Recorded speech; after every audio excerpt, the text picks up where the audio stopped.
conference will now be recorded. Next item, moving on to plan review, first item of concept plans, brings us to Battlefield Estates. And the discussion regarding the redesign without age restriction. At last month's meeting, I'm sorry, sir? Yes, we get started on Battlefield Estates. Just wanted to refresh your old memories because I think maybe Rick was the only one around the first time that he came. I think you might have been on the board too. The gentleman made a presentation about going 3-story townhouses, and Ole Griffith was the fire chief at that time. Things haven't changed since then. They do not have a ladder truck that will reach the tops of those 3-story in the back where he wanted to build them. So I hope you all still keep in mind and take into consideration that's going to be a hazard going through that type of development. They tend to forget over the years what has been discussed, but that is the same. You're talking about Battlefield Estates? Yes, it's talking about Battlefield Estates. Yes, sir. Duly noted. True. last month, Battlefield Estates came before you with a new concept plan. They spoke at quite length about the project, the history, et cetera. One of the things that you asked staff to do was to go back and look at the history of this and sort of summarize what was presented at the last meeting. So I made a small PowerPoint presentation that sort of tries to give this, and this is looking at what's going on. And there's a lot of things that get confusing about this property. They discussed it at the meeting. I just want to reiterate them. There are two parcels of land. They're each 5 acres. One's the old London Fog Factory. The other one is a parcel next to it. So what happened, I'm not sure when London Fog went out of business, but when London Fog was there, the property was zoned EC, Employment Center. So it was purchased, and in December 2004, this parcel, not this one, this parcel was granted a special exception to put townhouses in. Now you're backwards, Drew. The woods were granted in 04, I believe. Isn't that right, Mark? Yeah. The woods was approved first. The woods were first? Yeah. Okay. Okay. So it was zoned E, this was zoned EC, this was zoned TR. Okay? In November of 2008, a site plan was approved here. You're saying they're reversed. Yeah. This is where 35 units were going to go That's right. on the TR zone. And then in November of 2013, both parcels went through a rezoning. They went from EC and TR to SR. Once it went to SR in 2016 in April, site plan was approved. It showed 48 units. That's what we're looking at today. That's what's the approved plans today. There was in February 2022, the site plan was reapproved because the expiration had actually expired on the Washington County side. We don't have expiration dates on ours, but the site plan had to be updated with the different ES environmental measures. So that's kind of a history of that. What they're proposing in their example that they gave is they're proposing, and here's the zoning blow up, and you can kind of see it there. This zoning map was from 2009, so you can see it was SR at one point and TR up above. Everything around it is TR. Okay, so I'm just trying to give you where you are in the area. What they have proposed is a townhouse subdivision that would be single families, no age restriction.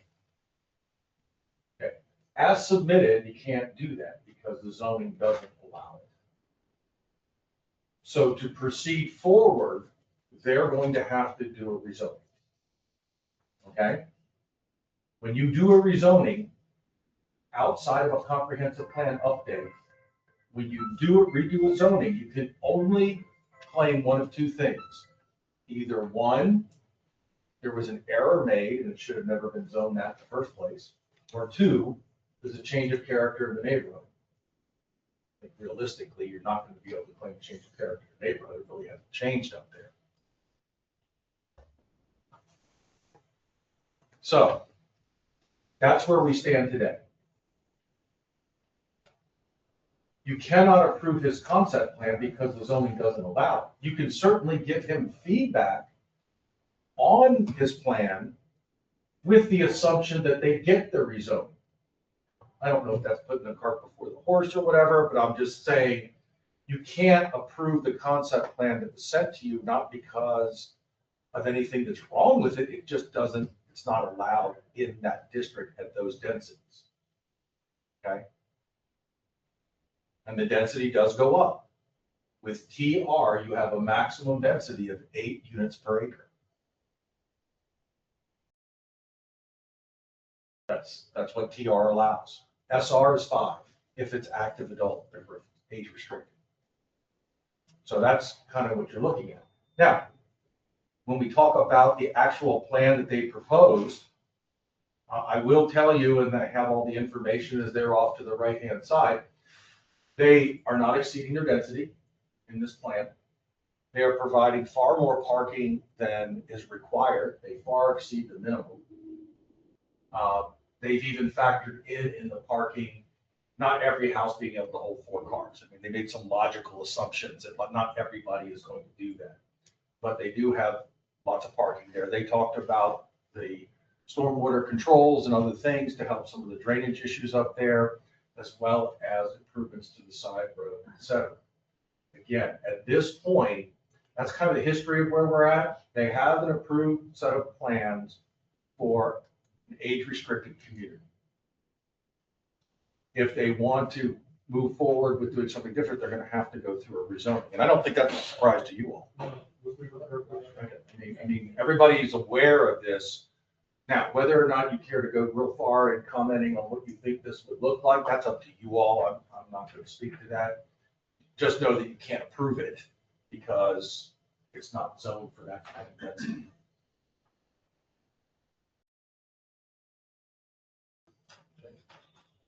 So this is just an FYI for us then. Did you hear the mayor's comment about the 3 stories? You guys are aware of that? I did, but this one here was done after Fletcher's Green, and it was approved for 35 lots, which were 3-story houses, and that was done in 2007. So that was allowed and approved the first time through. One of the times I came through, and subsequently, I heard that there was a comment from one of the firemen that were here at the time, and said, no, we don't think that they should do that based on what we have. But they also critiqued Fletcher's Grove and said Fletcher's Grove was allowed, so to set precedent. So The fire department will review during the building permit or site plan approval, building permitting process, both.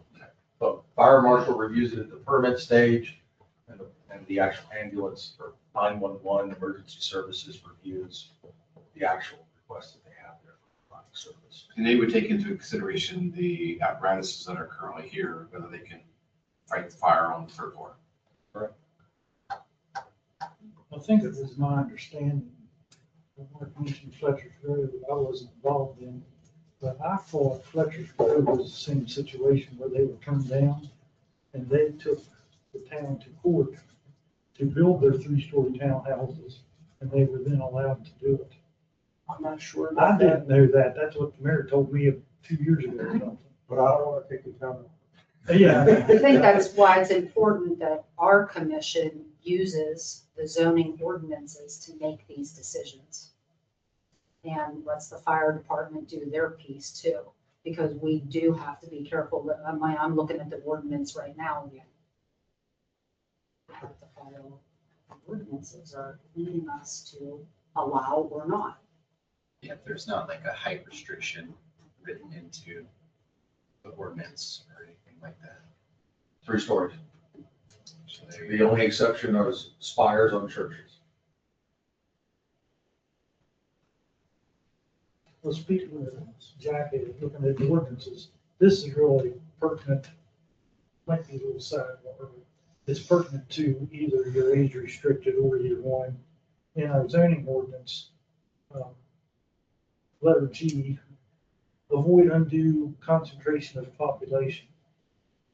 I counted how many townhouses and apartments are up there.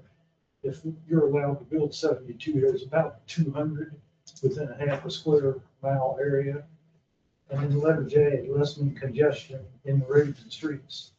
So this is nothing on you, sir, but if we have this stuff in the ordinance, we either need to abide by it or take it out of there. There's been too many other cases, not related to you, of things that are written, and it's all this virtue signaling stuff that means nothing. There's no way to measure it, so either put something in there to measure and abide by it, or just take it out of there.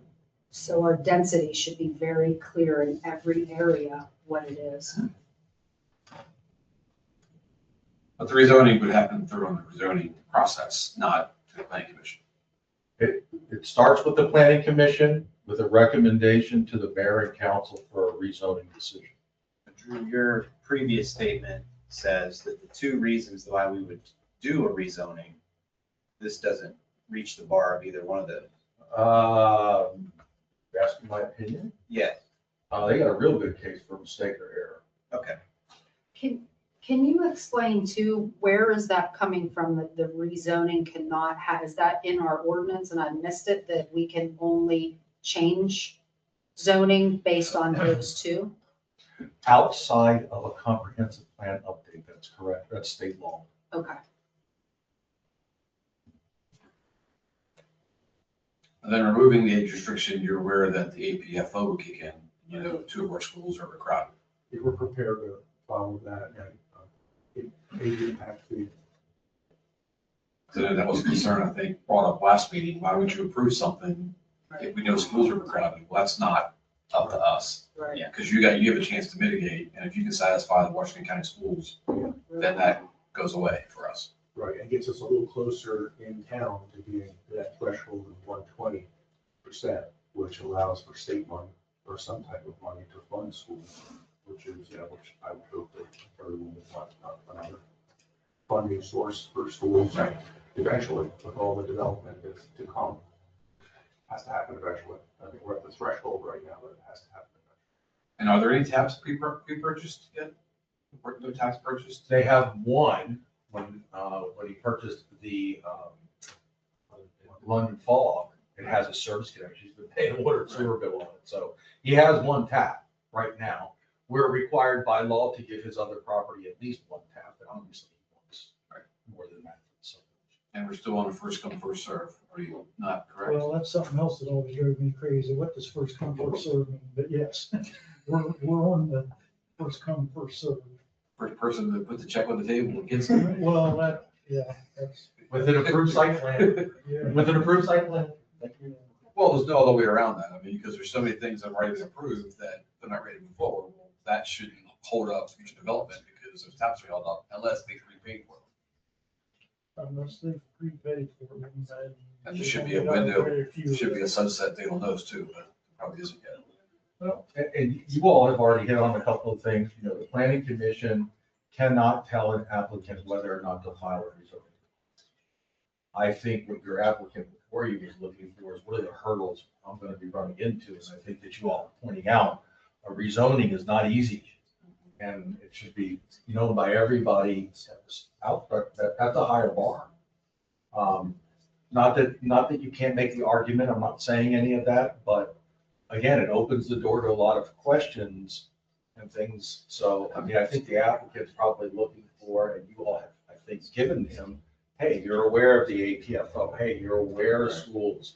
You know what you're facing if you're going to go down that. And I think my guess is that's what he's looking for, is to say, hey, if I'm proposing this and I'm going to go through a rezoning, I want you to know why I'm going through the rezoning. What are the concerns? What are the hurdles? Because rezoning, you all don't decide, right? You all only make a recommendation. The mayor and council decide if it gets rezoned. And that's how it After a public hearing, right? That's, yes, sir. Must be a public. Because they already had a public hearing in 2017. Yeah, everything starts over. And then they pulled their request because well, I don't know why, but I do know at the hearing, there were a lot of people bringing up a lot of concerns, traffic, everything else. So after that public hearing, the committee tabled it, and then the next meeting, you all were told by the town manager that the request to rezone had been pulled. So I don't think a lot has changed. Right, you know, Drew, I think you did a good job by letting the applicant know and businesses know that. And our job is to, if the train's moving down the track, our job is to keep it on the track. Letting them go through the proper hurdles and keep opinion out of it, because we live in a black and white. We're black and white, right? We have guidelines and rules and procedures and they have to be followed. It's the public's concern, it's the public's opinion comes into play. That's where the opinions come in. Is there any more comments that we want to give to the applicant? I mean, we all realize that he has an option to start over. I think sounds like he wants to start over, needs to start Better over. plan, just a better idea, better plan. It helps a lot of areas on this site with drainage. In my opinion, it has more parking. It's more suited to the new comprehensive plan. It's just, a lot that really stinks to start over again and go through all this. But unfortunately, I just, I'd like to measure 3 times and just start once, Well, it's hard for us to say no if he's following, if it's underneath the maximum allowable, which you said it's under. The residents may not like it. I know there's a member up here that lives close by. He has an opinion, but that's, anybody have any concerns, questions, I comments? do have a letter here from a neighbor. Sir? An unsolicited letter, I must say. The doorbell rang last night, and Miss Haggerty from 109 Orchard Drive, so that's down the street a little bit more toward town. I did see her in the audience last time. She's not here tonight. To the Boonesborough Planning Commission, I strongly urge you not to grant approval for the building of 72 three-story townhouses on the old London Falls property. Which this would not only be the London Falls property, but parcels there. I was able to attend the January 27 meeting because my weekly Tuesday meeting was canceled due to weather. And I heard the property owner and his engineer speak. Seems to me the property owner only wants to change to build townhouses now because the 55 and older cottages are not profitable enough for him. I feel like he decided to change the plans, and then he gathered some accounting facts to back up his decision and tried to make it sound like he was doing the town and the county a favor. It's not a betterment for the town. I think it's just so he can make more money.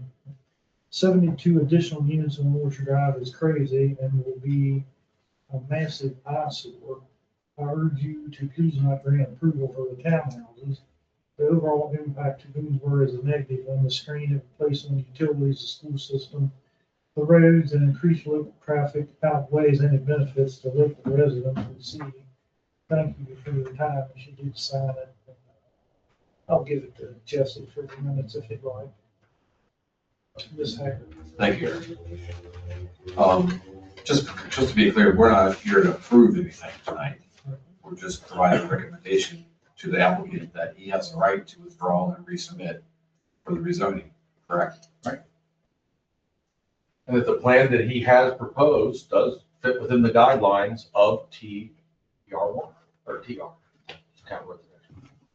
So I mean, if the question is, if he were to get the rezoning, could he file something like this for review? The answer is yes, it meets the requirements. There are other factors that haven't gotten reviewed yet. Fire rescue, I mean, go down the list, right? And everybody hasn't put their 2 cents in yet, nor have we even heard from the public. So again, by the numbers, it does work in that zone. So as Mr. Bell stated, the property would have to be posted again to be rezoned and go through the whole deal. There's 2 public hearings, one with the planning commission for a recommendation, one with the mayor and council for the actual decision on the rezone. So if I'm hearing everybody correctly, I'm just going to summarize. Planning commission has looked at the concept plan. you can't approve it because it doesn't match the zoning, the applicant wants to file for a rezoning, he has that right. I haven't heard all the opinions. I guess you agree, concur? I think that's a good summary. I concur. Eric? I don't have any issue with the zoning. Jackie?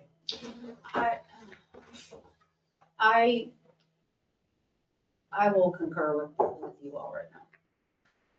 I'm more in question about the zoning, how it is written as it stands right now. I didn't study it well enough for your project. But again, that would be through the voting process. Yeah, okay. Sir, any questions for us?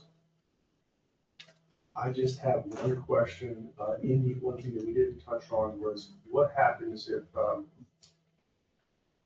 we basically wanted to just remove the 55+ designation to this. Say, for instance, we go through zoning.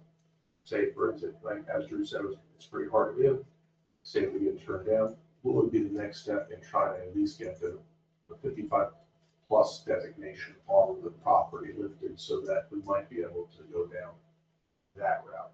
That way we would have more, because we still feel like it's the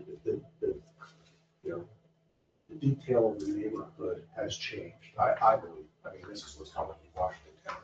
We believe that there's a younger folk coming in and we want to be able to appeal to some people. It meets right with the comprehensive plan, and without having young people with young children, there will be no room for one day. So it's in my opinion that we have to try to, follow the comprehensive plan. And this still is a wonderful, meets all the guidelines, in flying colors. And so that's why we're so excited about this. But in the event that it doesn't get approved, question is, SR only allows for in suburban residential. Is there a way to do you have to get a zoning change in order to remove the age restriction? I'm going to default to Drew on that. Maybe we need to seek legal because I don't think you can just remove the age restriction without going backwards. It seems like it's boxed in, and that's the reason The why. way our zoning is written. That's the reason why I feel there was a mistake made here, because there was a mistake because it should never have been changed to SR. I was guided by the previous plan at the time, and it should have just maintained itself at TR, and they should have just done a special exception of some sort for this type of townhouse. So now we're actually, in order just to change the demographic of what type of townhome, we actually had to go through a full zoning change. And I think that's where the error in my mind has occurred. So like when you see a C of TR and then you have one little spot in the middle, it's a donut hole, that to me states that there was an error. So Can we ask the applicant to submit a letter and then we have the attorney? Well, you don't have to do, they have to do that. They have to state what they think the error is. They'll have to make their case. That's part of the rezoning. So they'll have to decide what their avenue is that they're asking for the rezoning. When they state what the mistake is, he'll get into the details. It shouldn't have been approved from this zoning to this zoning for this reason. He'll make that case and then you all have to review that, make a decision. Do you agree with that? Do you not agree with that? Do you recommend? Do you not recommend to the mayor and council? And ultimately the mayor and council look at all the same information and then they make a decision with your recommendation known ahead of time. But I think I heard that he thinks there's an error now. So before he starts the rezoning process, that may or may not be to his benefit, but there's a process. He thinks the error is already done. Can we get the attorney to weigh in on to see if the error exists? I don't see that you have any reason to. Here's the reason why. It is a condition of the existing site plan that he has that it is age restricted. Period. End of story. That's like saying the road goes here and now he wants to do it somewhere else. I'm saying, I'm just saying, no, that was a fundamental part of the approval of the site plan. One of the primary, most important ones, because it avoided the school review, it avoided all kinds of other things. So you don't need to, I don't see any reason to do that.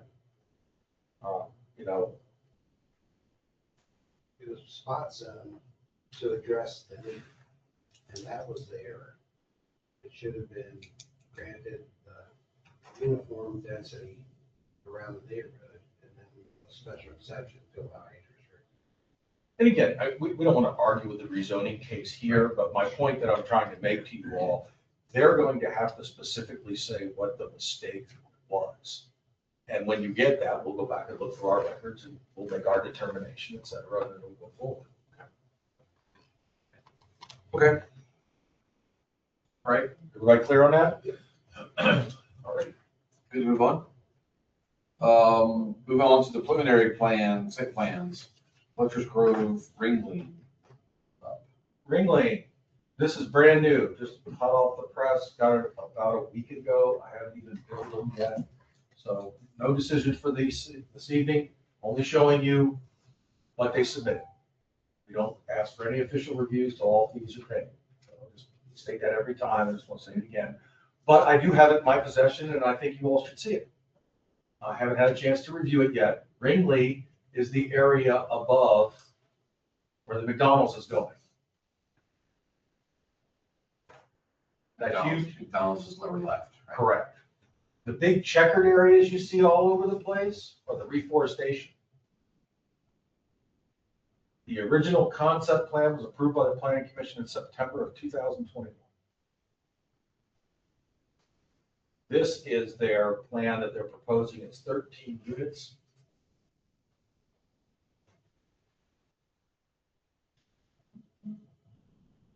It will allow us to connect from Dean North, right? That access point. In my mind, connecting Dean North to the rest of Fletcher's Grove all of a sudden got a lot easier in my mind. Because when you look at the aerial map, you go into Fletcher's Grove,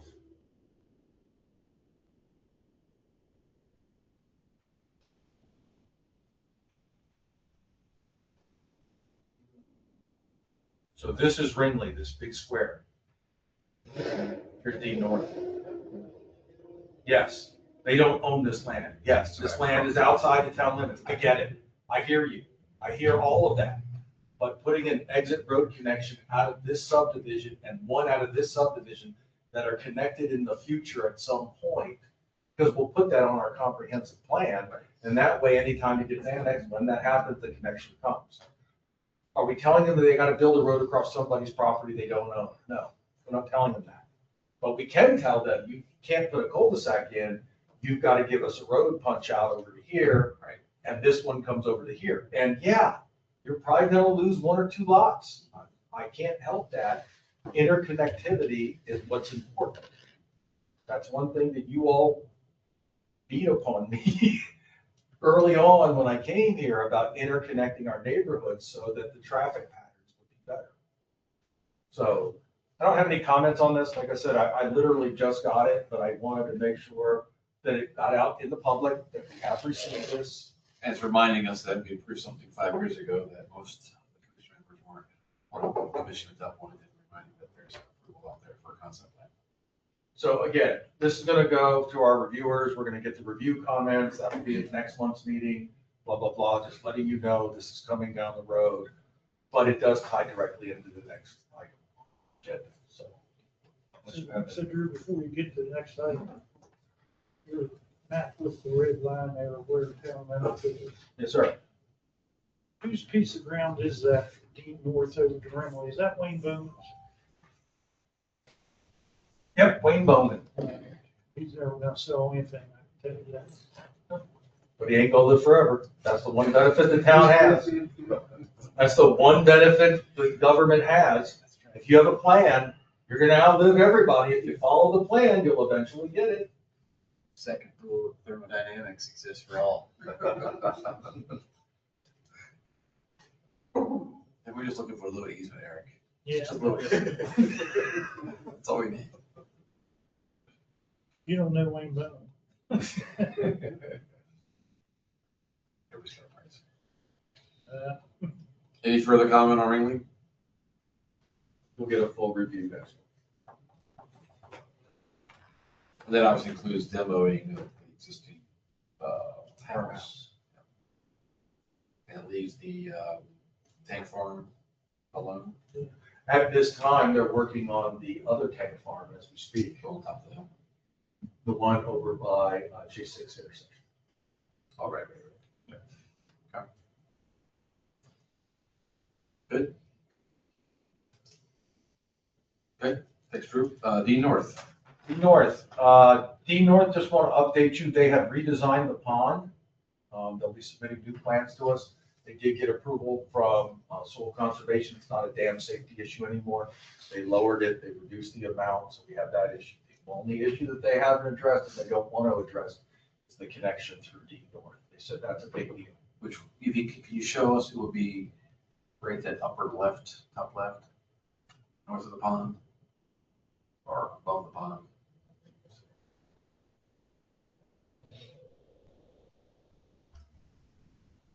So this over here is Ringling.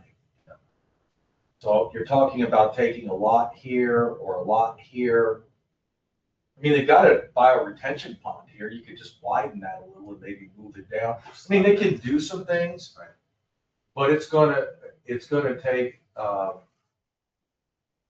gonna have to hold fast on this one. They're not just rolling on Grace One. And the fact that they've now submitted Ringling and the two line up even closer, There's no chance. Okay, not- here's your chance and you're not gonna get it again. Never get a better chance. They say don't die on a small cross. I mean, that connection is a perfect example of why you want interconnections in the neighborhood. There was an accident at the beginning of this D North right here. Nobody can get out. Right. Nobody can get out.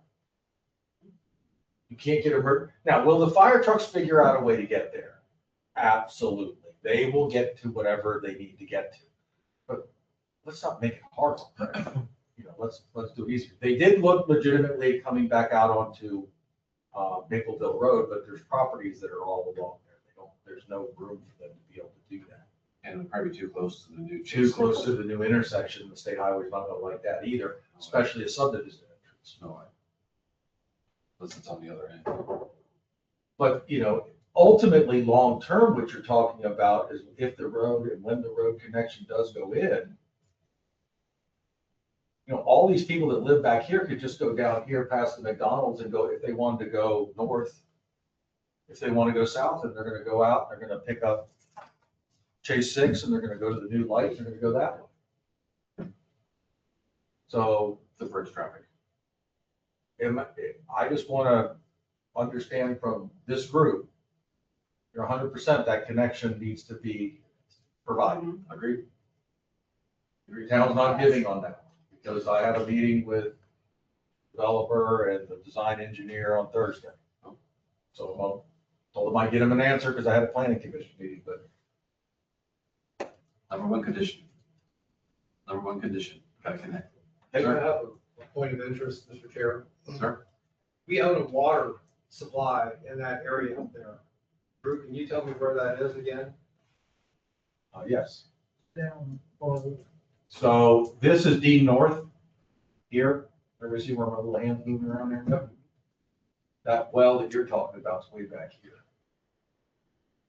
Back here in this area. But not close at all.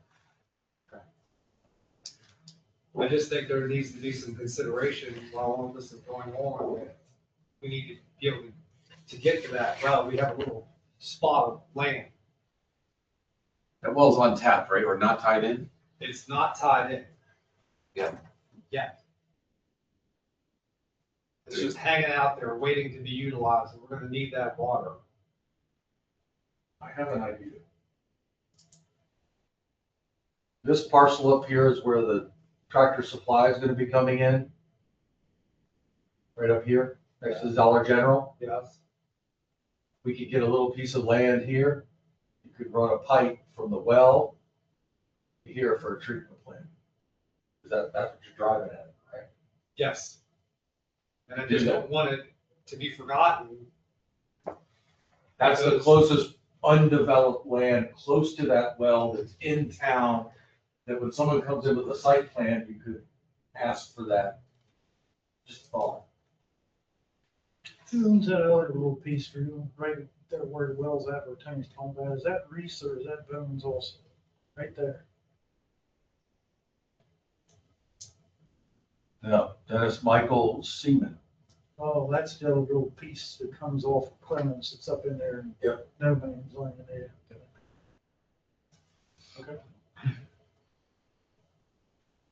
All right, But to Mr. Nelly's point, is there anything that we need to we need to put into Ringley or Dean North for that? Just leave it for that Tractor Supply? Okay. Good. Comments, questions, concerns? Good. Has there been opposition from either party about connecting? oh, they don't want to. Of course, but They don't want to lose a lot. McDonald's, update. McDonald's, the BWC approved their fixture unit count. The walking trail, there's some plans back to us to show the walking trail. You guys gave that conditional approval. So once they meet those two, I was gonna take this off the agenda. Unless you guys wanted it on there, there actually did soil borings out there not too long ago. They're asking me about getting their building permits. They can't get their building permits until they get the stormwater management approvals from the county, blah, blah, blah, blah, blah. But that is moving forward. It is happening. I still don't see the walking trail on this plan. It's not. Okay. They have to submit that. Got We don't sign the plan. You don't sign the plan till the walking trail's on there. Okay. I just didn't want to keep it on the agenda if we're just waiting for them to go through their reviews to get approvals. Maybe just throughout, good. Thank you. The ambulance company site plan. Okay, this has gotten very hot and heavy here in the last 2 to 3 weeks. I think you guys remember when it was originally presented, they had an idea, they were gonna do this, they want a building permit. Oh, wait. They apparently got funding, I don't know what they did, or they got a loan or something, they want to do the whole thing. So we sent this to Arrow, we reviewed the comments, they addressed the comments. They're ready to go forward, but I can't tell them they can go forward unless the site plan's approved.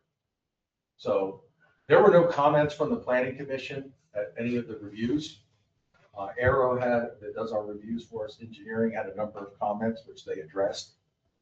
This did go before the utilities commission, and they have been granted the necessary EDUs that they're going to need for the property. So your utilities commission has signed off on utilities. Do you have any concerns to granting a site plan approval? It's in your lap. I think the biggest concern we had, I think it was addressed, that what were the uses gonna be? And I think we got talked through about what these uses were gonna be, and it was just expanding the existing operation. They weren't building a big, huge banquet hall to start renting out, right? Because there's no parking really for that. And then once they explained it, they're just expanding their existing bays, their bunkhouses, their kitchens, and more room to grow without adding new services. And if you look at that, I know, is Nelson here?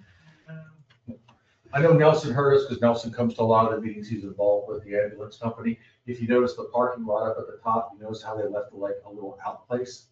Because when the plan comes in for Tractor Supply, talked about bringing a road there for the volunteers to come in. So they've sort of prepped the site for that.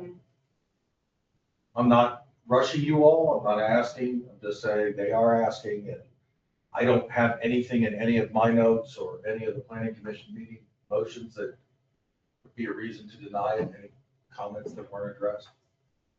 I think we've worked this one over. Yeah. Pretty good. Agreed. Eric, come on. Or Jackie? No, I'm thinking about another topic about the funding that Tony and I know about. And I still can't see it on this map, Tony. But that's a sidebar not related. to And their this. building permit would include all? They're gonna do it all at once, they're gonna do phases, you know? They apparently have to take certain parts of it out to build on and keep it running. So they've sort of got this rehab new, and there's a bunch of rehab they've got to do before they put the new additions on. Rehabs are nightmare. I know that a little bit about that trend. They're never fun. But there's a whole lot of prep work that they've got to do, and they want to get this work done. And they want to be ready to do construction in the spring and in the summer. there's a lot of mechanical work and electrical work that's got to happen before that occurs. And that's why they're chomping at the bit to get going. What are they permitted to do?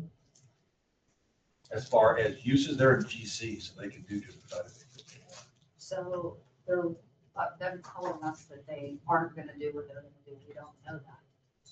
What do you mean? So again, If they're permitted to do whatever, they could have an events facility, they could turn that into an event facility. they could. They'd have to file a new site plan. Couldn't just start having events there and not, Once it's built though, they could have events. you mean like put a tent in the back or something and do something? Isn't that big enough in there, like that back area right there, what is A that? pavilion? That's a pavilion. No, that, just, Says proposed building addition. thank you, I can't not see that All the part. one on top of the other. That right there, you were, This yeah, one that's a here, pavilion, that's a pavilion. that, That's What's an that? addition. Right. That is for proposed building addition, and I don't know if that's where they're bumping the kitchen out, or that's the conference rooms, I'm not sure which. One was kitchen, one was bunkhouse, and one was office. For all three of those.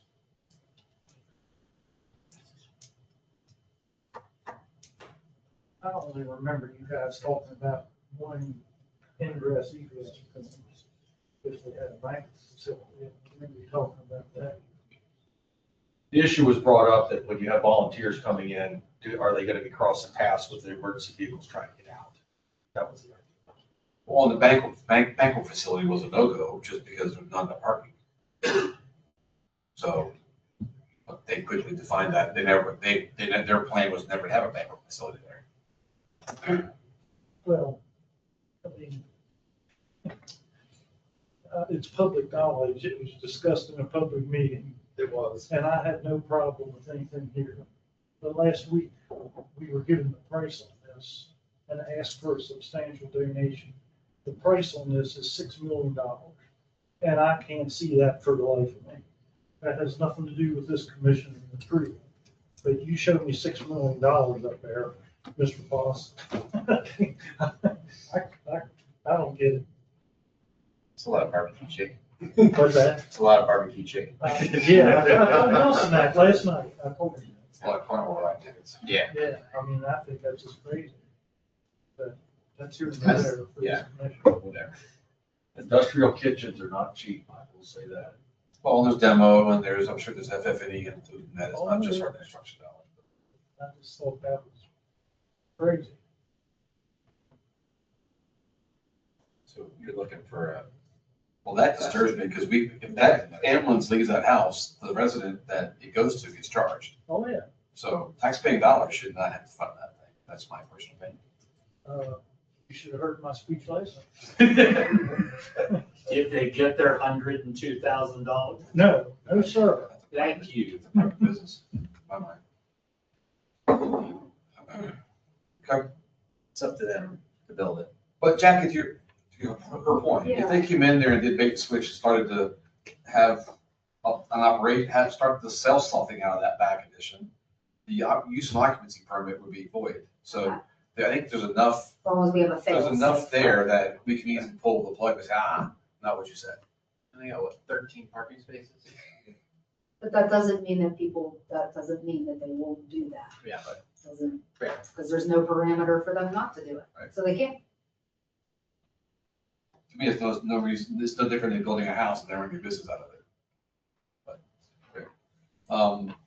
Good, so I don't think there's any concerns left for us. Motion and a second, no approval. So we're approving the site plan? That's what I'm asking. All right, looking for a motion to approve site plan as submitted. So moved, honestly, as submitted. Second, okay, sure, I'll second that. all those in favor? Aye. Uh, Opposed? Unanimous.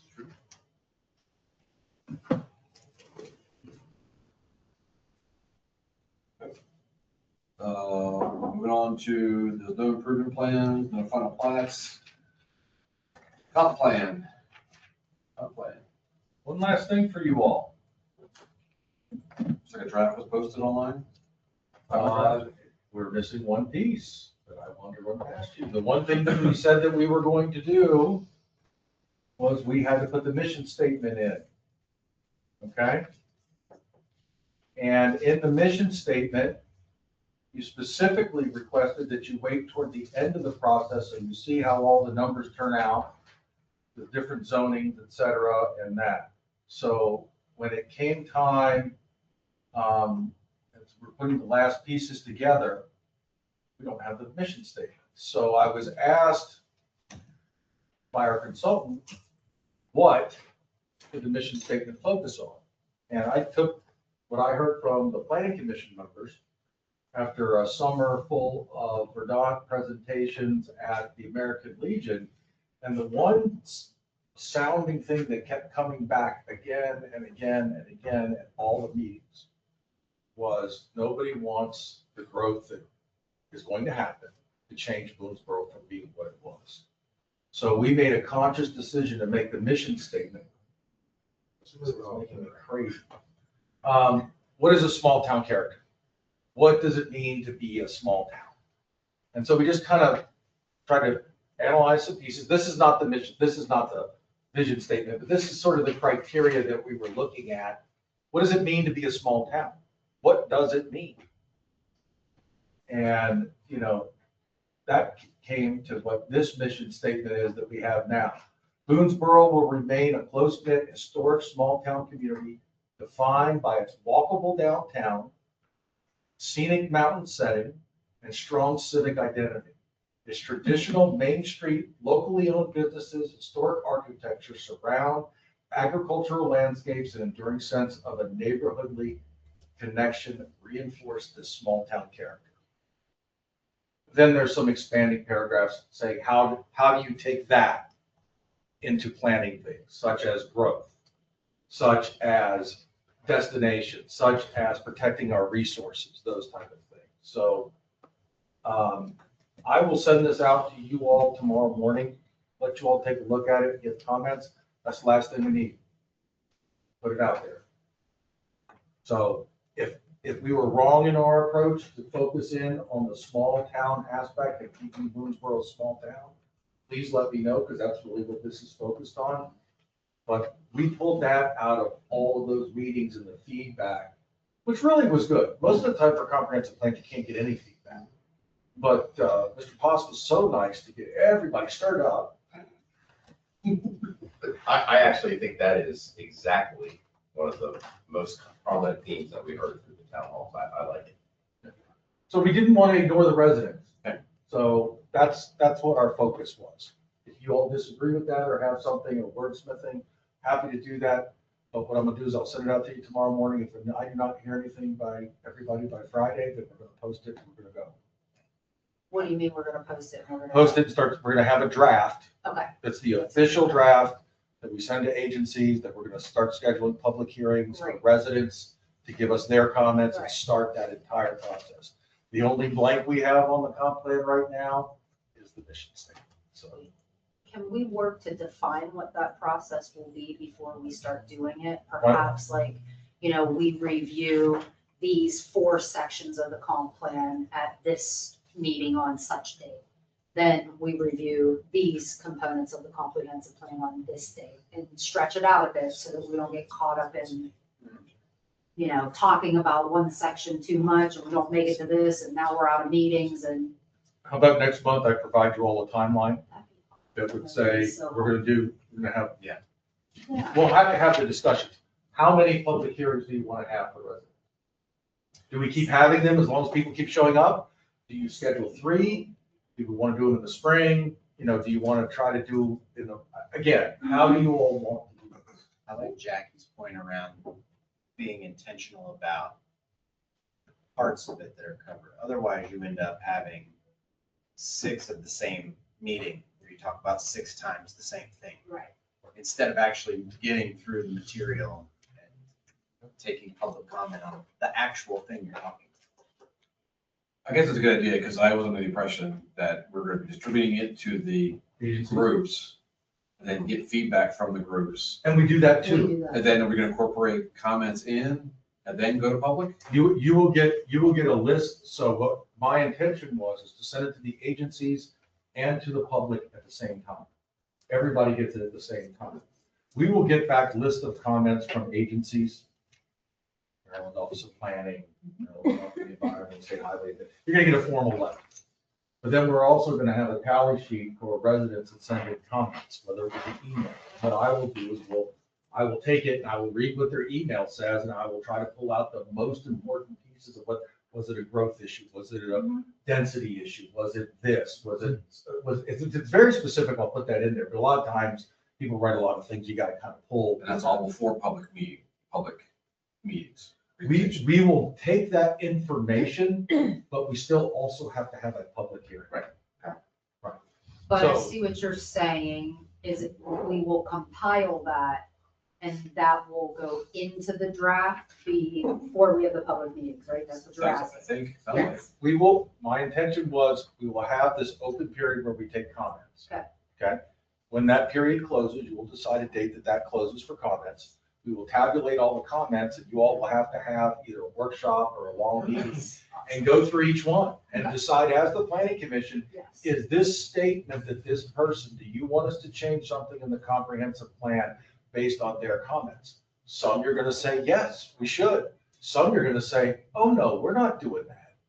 I mean, I don't know Right. where we So are can until you- we see the comments. Can you create that whole timeline then?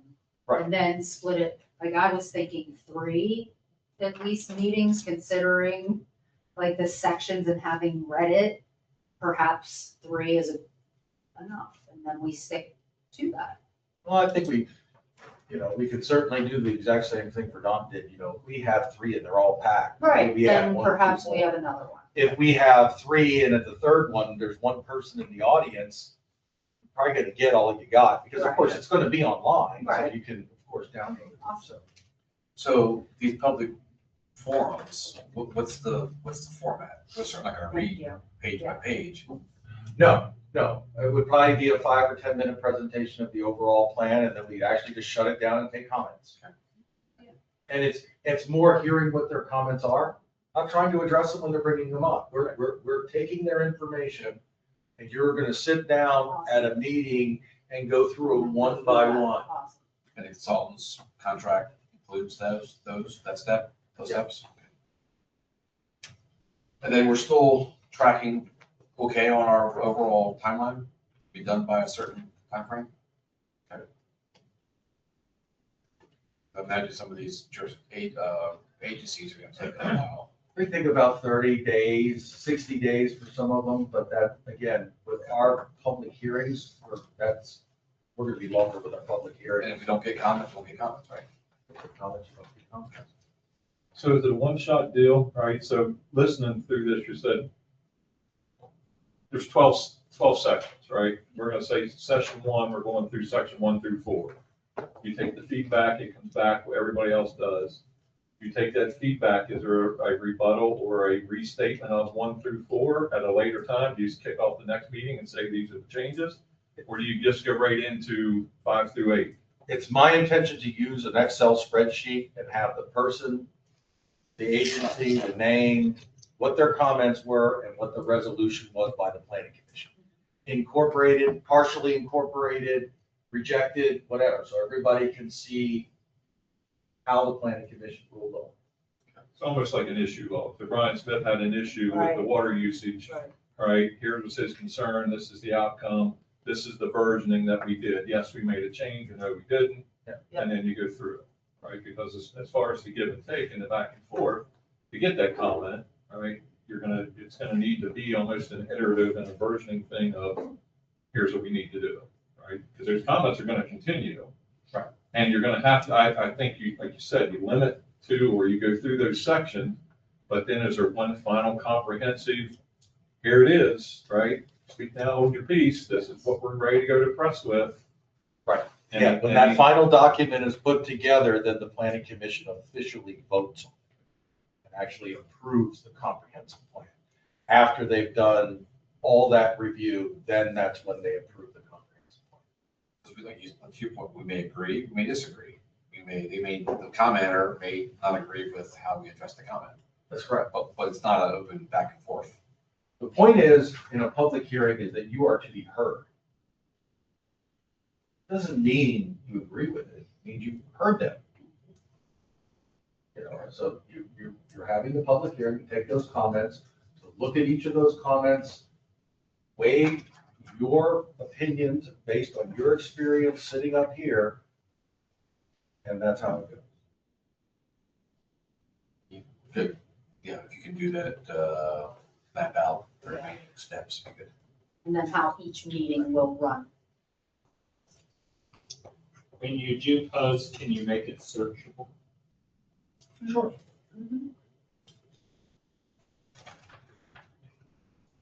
Okay, so as a reminder, any comments that the commission has on the vision statement, get them to Drew for close of business Friday. Or Thursday, night, or did you post, okay, third Friday. Then we'll post Friday/Monday. Okay. Old business, floating zone, text amendment. What I have for you all, I will send to you in the morning, but I just recently finished up. A quick preliminary review of the plan development district. This is the plan thing that we've been talking about. This is related to Verdant. They filed a text amendment to allow the floating zone. I'm not going to reiterate all that. This is my review. My review is based on looking at this as the staff planner. How would it be administered and trying to provide you information that you all should review. I've also sent a copy of this to the developer so that they have my comments as well. When you look at this, it talks about the purpose intent. One thing I do want to point out, and you'll see some of my comments, but I highlighted things I think you should be aware of. The floating zone. The following submissions will be made at the time of application. A schematic plan generally identifying locations, densities, acreage of all proposed land uses. A requested land use density for the total project. So you find, what I noticed in these agreements is it gives the planning commission a lot more direct authority over the plan. It really does. It gives you lots of authority you do not have currently with your current zoning. And they have to ask for the application. And I'm not here to say it's right, it's wrong, whatever. I'm just telling you that these are not normal things that you get. Normally they submit, a developer will submit what he wants to subdivide. We've got to go through and calculate the acreage and make sure he's not going over the density. This one, he's got to show you what the density is. He's got to show you what it's going to be. Another area, the planning commission shall review the proposed zoning map amendments at a public hearing and then shall make a recommendation to the town council as to approval or disapproval. Remember, this is a rezoning. It's a rezoning. So it has to ultimately go to the mayor and council. Can you attach that one, the old, that one's not attached with your Your marked comments up on it.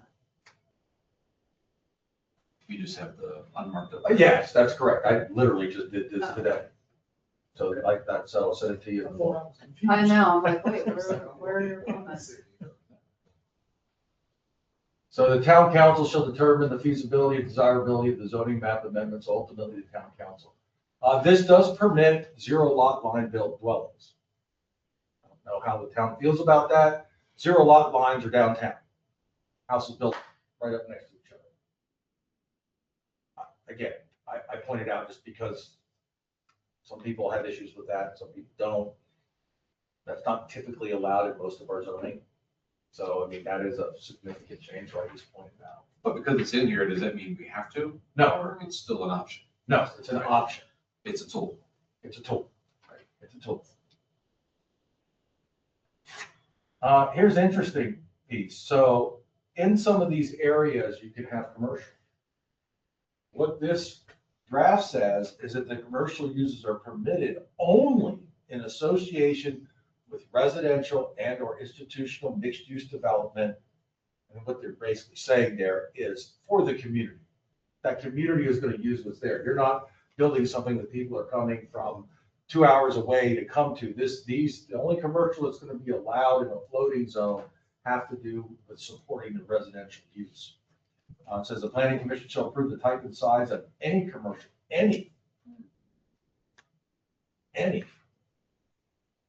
size material in order to approve safety, commercial use, and its appropriate size. The planning commission must find that the proposed commercial uses are compatible with in size and scale with the design of the anticipated development. You don't have that current ability right now.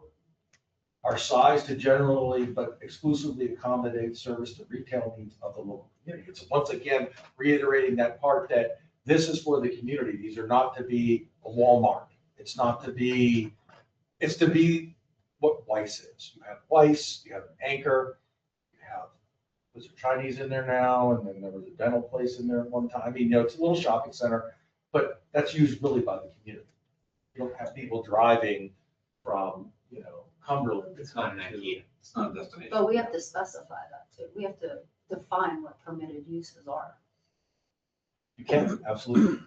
Again, there's some blanks in this. I mean, so it's more of a framework, I think, that was proposed. Yeah. There are no special exceptions allowed. So what you guys decide on that overall plan, that's it. There are no special exceptions allowed in the floating zone in this proposal. Mixed uses, you can see in there, you got to get percentages. I don't know what they are. We haven't discussed them, but it's just something that needs to be done. They specifically spell out the minimum densities. And open space requirements. Design standards. Here's the one I like, development phasing. They have to give you a phasing plan. That makes planning for infrastructure so much easier. Because when you have something like that, you could, when we design water treatment plants, wastewater treatment plants, pump stations, you're talking a year to design, then you're bidding it, and you got another year. I mean, it takes time to get those things through. If you have a phasing plan, you can match your CIP progress with the need in the community. You currently don't have that now in anything. So we can even add things like phase one has to include partial or all commercial development so that that's up and running and servicing. Here's the part that you guys really want to read. When I send this to you, you have this obviously, but I've highlighted this. I'll send it to you in the morning. This is the development review process. This is how it goes through. And I know you guys like to have a detailed idea of how this flows through the system, and this is where it is. What they have is, instead of having a site plan, they have a master plan. It is the master plan for the whole, whatever it is. That master plan has to have a number of elements in it and be consistent with the town's planning and zoning ordinance, regular documentations, et cetera. But there is a master plan. A pre-application conference between the applicant and the planning commission is required for all. So before they even file the actual application, they've got to have a pre-meeting to talk about what they want to do. Planning commission may require the applicant to submit any additional information, plan, specification, documents, studies, drawings, et cetera, reasonably necessary to determine. You don't have that ability now. That's an ace up our sleeve. Yeah. And then it talks about your planning commission approval, and it gives you just a list. Again, this is an ordinance that they're proposing. I'm sure there's room for discussion about where things are. That's why they sent it in this format. But these are areas where you all need to take a close look. Are those timeframes okay for you? Because it gives you, 30 days, you've got to have this. If the planning commission determines that the master plan fulfills all the requirements, it may approve the master plan. Or you can modify it, or you can reject it.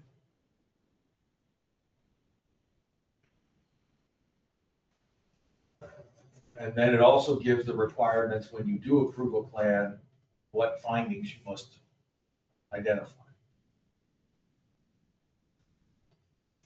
So that's a quick preliminary review. In our opinion, did it miss anything? Is it pretty comprehensive? I think there's some holes. that need to be plugged and some blanks that need to be filled in. But my overall thought, it gives you a lot more control than you have going the old route. And then you can tell residents what's coming. And I will, and I'm sure Radon can attest to this far better than I can, getting the master plan approved takes some time. That is not a 30-day review and approval. That takes some time because you're usually talking about large acreage. This talks about 100 acres. Got to be more than 100 acres or you can't even apply for this. So you can't get a 10-acre site, somebody applying for the floating zone. So who does this apply to? Is a very important piece. In this draft, any site greater than 100 acres. Who is that? TT&K, King Road, Easter Day. Yeah, it's less, East Bay's only like 96 acres. That's right, it's 96, that's right. They're just short, and it doesn't include Lake. Lake's not big enough. So, who's this law affect? That's basically two properties. But for large properties like that, when we want them to develop, and let's remember the reality of why would a developer even want to agree to all this? Why? It seems like a lot of owners that run a developer. Here's the reason why. If a developer is going to do a project of this scale, and it's going to take them, they know very well, anywhere between 10, 15, 20 years to build out the entire project. They're trying to remove as much uncertainty as they can by different elected officials, different people appointed to the planning commission. If they're investing multiple millions of dollars in going down this road, that uncertainty that somebody else could get into office, somebody else could be appointed, somebody else could do this and just kill my project. I'm not going to take that risk. Right? So the reality is you're probably going to have some tool like this to really work with these large properties. Unless they start cutting them off in pieces and developing them every 5 to 10 years. And again, from a planning standpoint, that's a disaster. Then you're doing what we're doing here. Yeah, trying to we don't connect want that. pieces together. Yes, whereas you could look at this and say, okay, what, because there's always look, people do things because there's a benefit to them. The developer is not proposing this because he wants to do all these requirements and have all these reviews. He wants it because he wants to remove uncertainty that if he goes through the headache of the whole master plan and finally gets it approved, he knows that as long as he follows that master plan, it moves forward. And this is two-way, right? So the developer could propose to use a floating zone in his application, and or we could suggest a floating zone to be laid on top. I would really like us to consider forming like a task force, to meet about this and really drill through it and lay out a really nice PDD, because it will help define the development that they're in search of and the rest of that property. You saying you are in favor of We are to form a task force. Task force. That's definitely. to go through this? Yeah, really, even to meet every week for like a month and get it, the verbiage defined, the tables created, because there is a lot in here about density and a percentage of open space. And this is really important for their ability to develop the property the way that they want to. And I think the way that we want to, for the small town. Yeah. Yeah. Some measurable criteria Right. for traffic, Right, stormwater. right.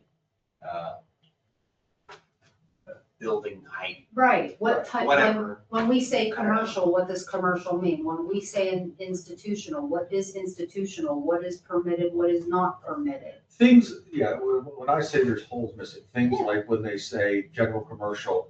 Right. In accordance with the town zoning, blah, blah, blah, blah, blah, and then you can reference that, you know what it is. But our zoning is from 1995.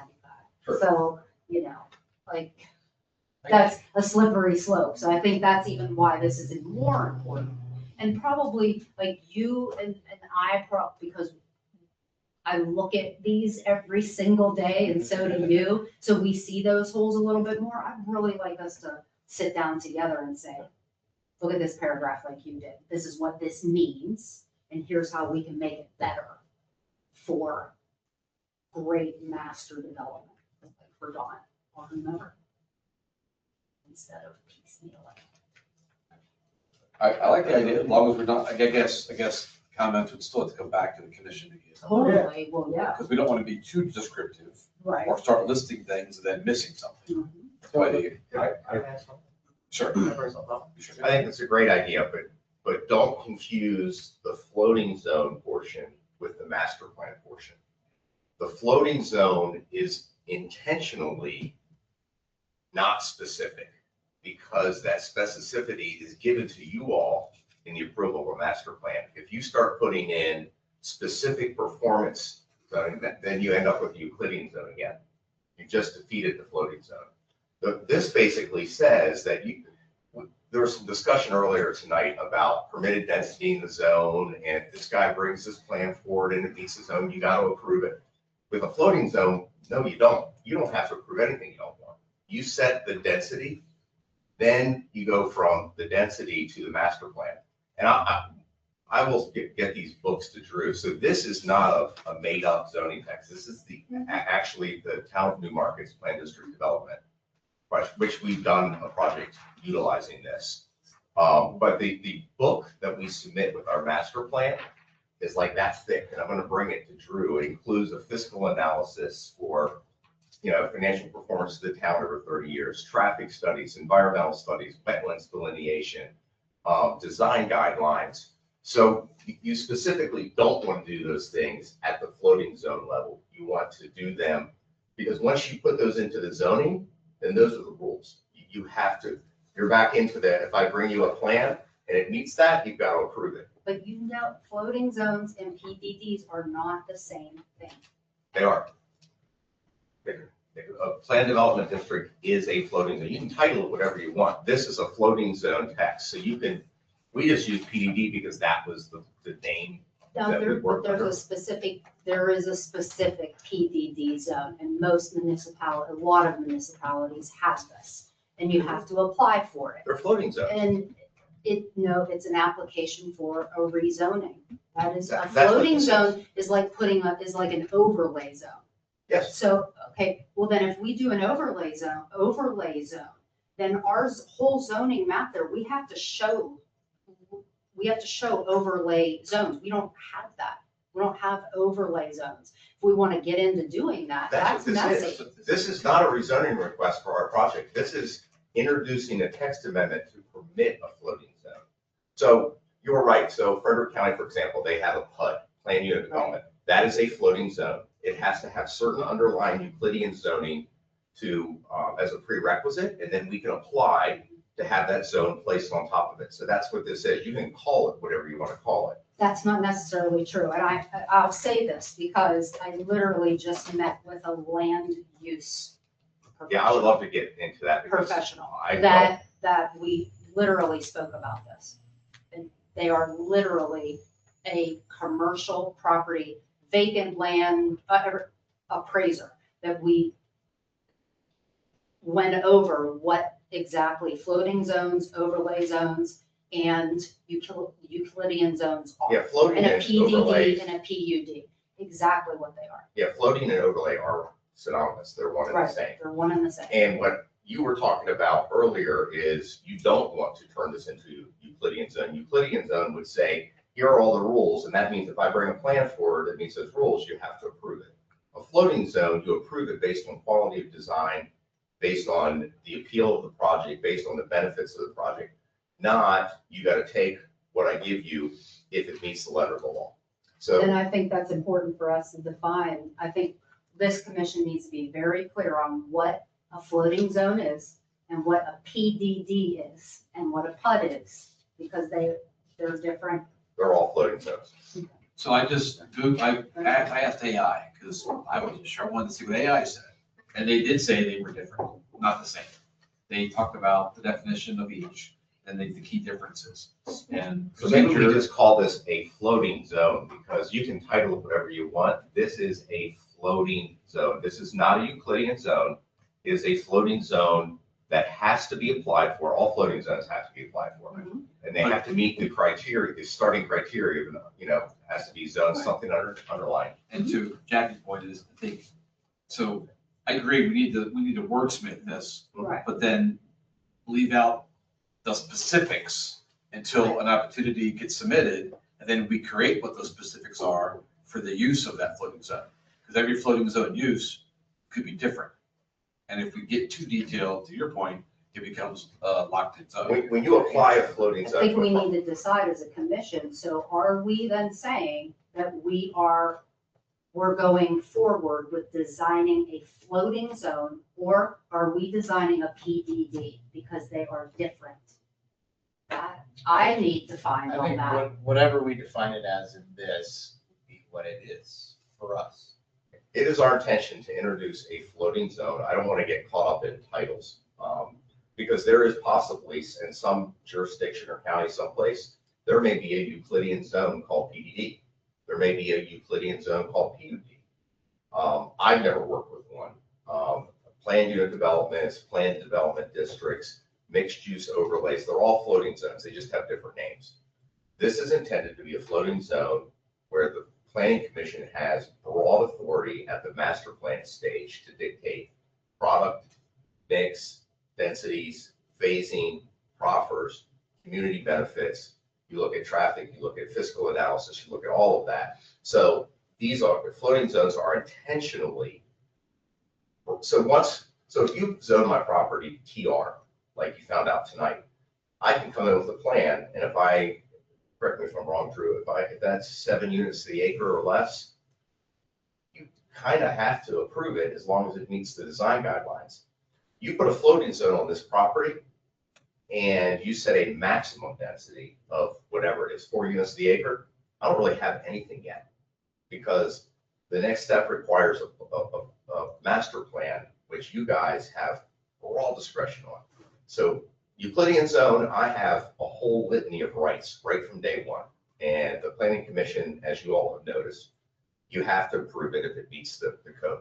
Floating zone, you get to write the rules project by project, not us. I We think propose that's it. where we probably agree, that it's important for not we agree on everything, but that is like a big point, I think, for our commission, is that we have to define that for ourselves too. Like, what is our baseline when we're making those judgments? What's our base? What's our minimum? What's our maximum? Or we're gonna be making arbitrary decisions. But we So- define those for each time the floating zone is used.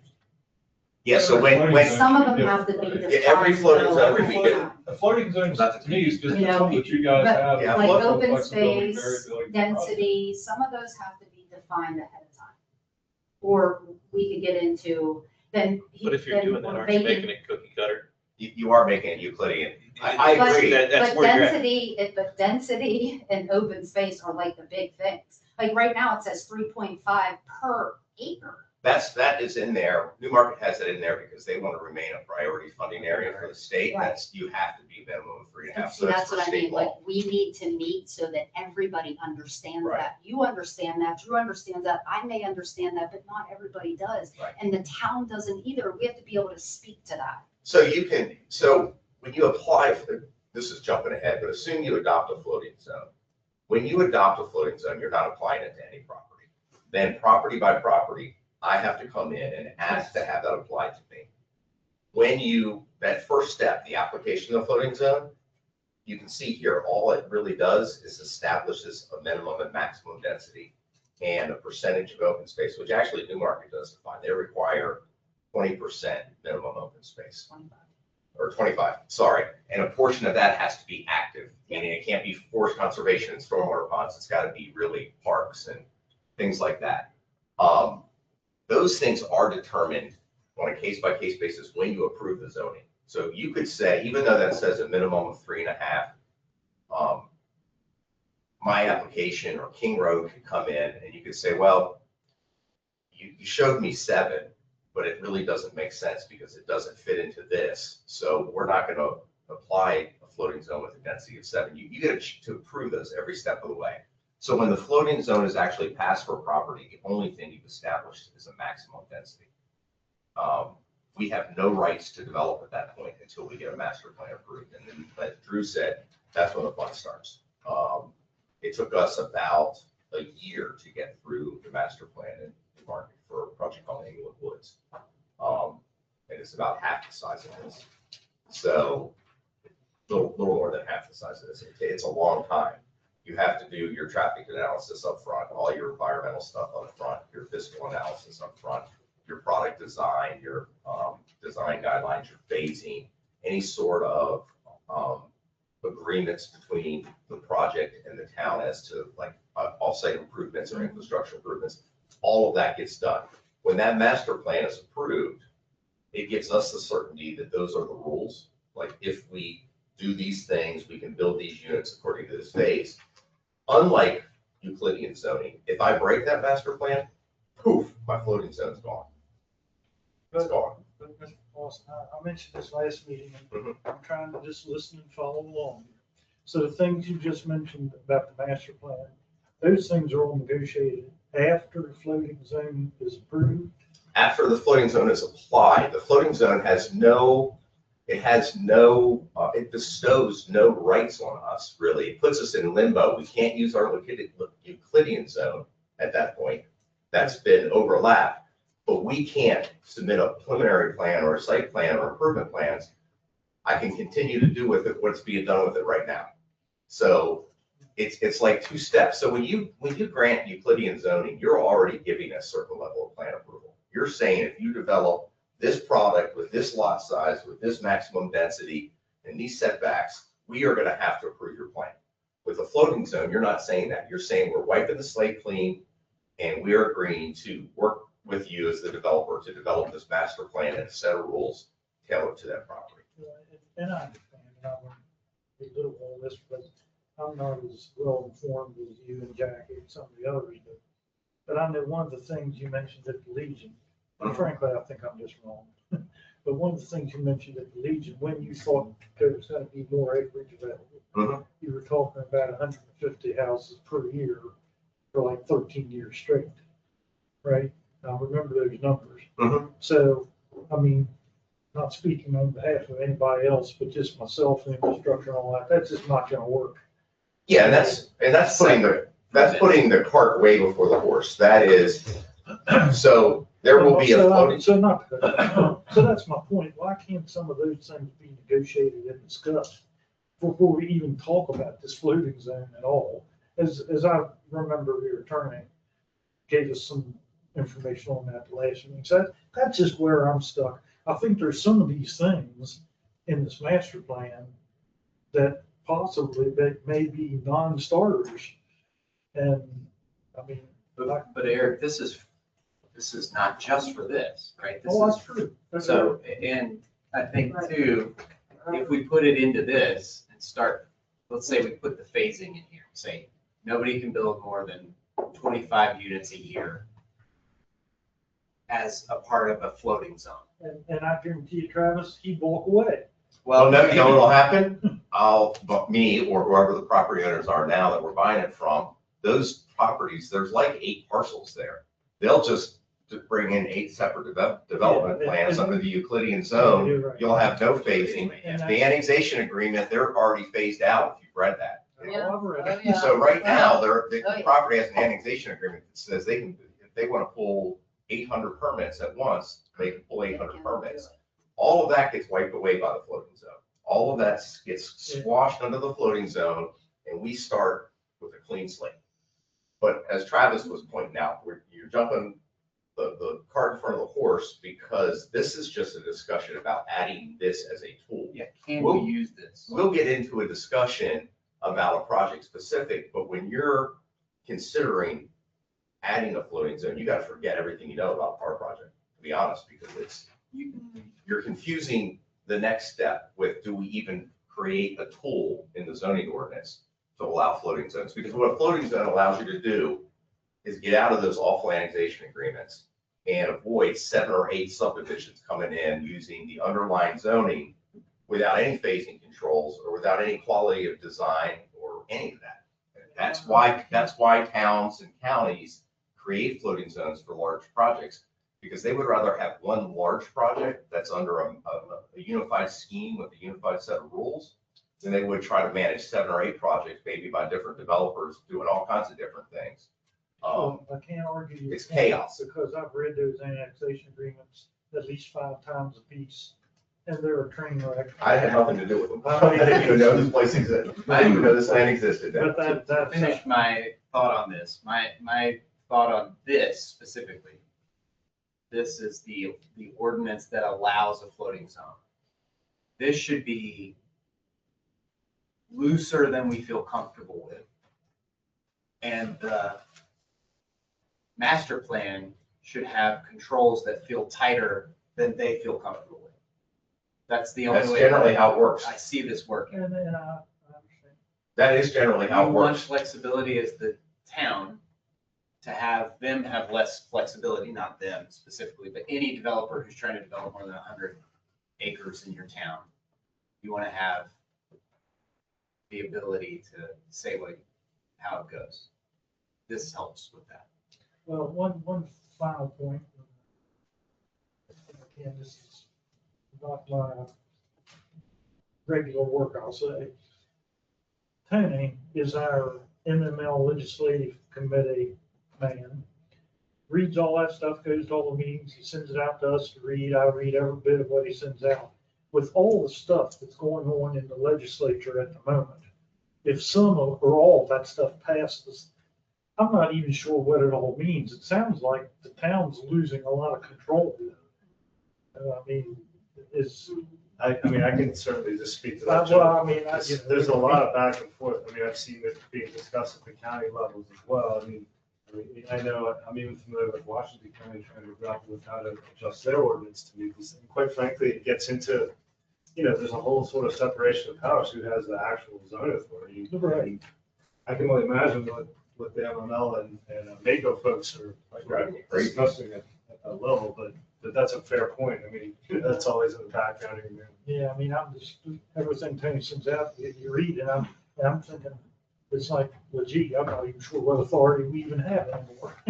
Well, back to Travis's point though, about the level of, I guess, control or scrutiny at a master plan. The most important thing for the town and the developer when a project like this is undertaken is that the project doesn't fail. The last thing that the town wants is a project that fails part of the way through because it was poorly planned, over conditioned. You And don't have to look far. and that is what something like this does. When you set all of those rules, you know this is gonna happen, or poof, there is no plan. But nobody wants, the worst thing in the world is an unsuccessful project for the developer and for the towns. You want a project that is properly planned, properly phased, properly designed, financially viable, and it gets from start to finish in accordance with that master plan. So yes. We've never witnessed that in this town. This might help. Maybe this helps. Facetiously, sorry. Well, I can tell you, nobody is gonna come in and spend $30 million, $40 million on a road around this town without it being planned properly and without, this sort of give and take and cooperation with the planning commission to establish a master plan that works for the town, works for the developer, and ensures success, because success is as important to the developer as it is to the town. I'll throw this out there. I heard about a task force, perhaps identifying 1 or 2 members from the planning commission that could be on that task force. What I would suggest is that during the week, we have teams meetings with myself, the developer, our town attorney, his legal representation, some member, one or two members from the planning commission, where we could do like a Teams meeting during the week when people are here, and, not evening meetings. But then that group then comes back to your planning commission, says, this is what we talked about, and you all can give something back. I mean, talked about a task force, something like that. I'm just trying to think of how the best way, we have teams. Yeah. If everybody could take an hour or two once a week for the next 2 weeks, or I don't know, I'm making this stuff up, right? And we sit down and you get those perspectives, and then we can come back here with summaries to provide to the rest of you all, rather than sit here at a planning commission meeting and hash this out in all the pieces. So, I mean, that's a thought I had. We have to hash this out as a commission. Yes. Without Verdant. Absolutely. But you need to be talking to them about some of the pieces in here to be able to have that conversation with these guys. And it's not just you, Verdant, it's with any builder. It's just because if we're gonna adopt this, it's about adopting it for But you're not, this. It's you have about to remember, developing you're- it for the town, not for a specific builder. You're not For the town. adopting this for a project or a developer. Well, That's we not are, this piece. this would not have come across our desk unless But, you but brought this it. can't be. This town was tailored not to going us. to do something like this until you brought it here, Right. which that's for real. But you had to bring it because you're about to develop hundreds of acres of Well, land, so you needed And to. you're one of the few zoning ordinances Right, you around needed that to do doesn't that. have them. You It's just- needed to do this, and we need to have them. We need to have something. This is the case, yours is the case study that Right. you can use You- to build around. yeah. But you're right, That's it's what not I- just for you. That's gonna be the hardest part of all of this review for you all. And that is, yes, Verdant proposed it. And Verdant is an example to use as how you apply this. But the application and whether you approve it or not should have nothing to do Got with nothing Verdant. to do. Meaning, they're a good example because, and most people do much better when you give concrete examples than nebulous stuff. So It has to be our opinion. It has to be. The residents are expecting it to be our opinion, not not influenced by. Right, we need it. Right. Regardless of them bringing it, they did, but we. Jackie, need would you be willing to be the champion for us? And then if anybody else wants to join your group, I would like that. Yeah, please, everybody, please, we have to do for the town. It'll help us immensely, Thank you. yeah. Okay. On Teams. Do you want to play? Yeah, that's fine. As needed? Yeah, If you can, time permitting. on Teams, not in person, but yes. Right. Thank you. but it's sitting in my truck. I know you have to. Oh, That'll be on 270 when you're talking.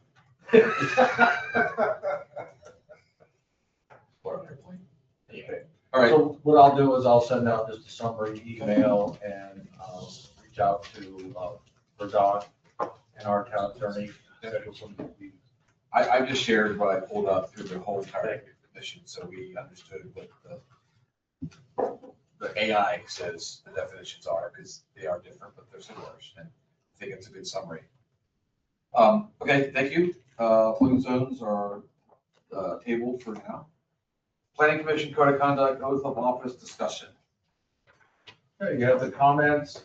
You've had these on the last two meeting agendas. The comments in red are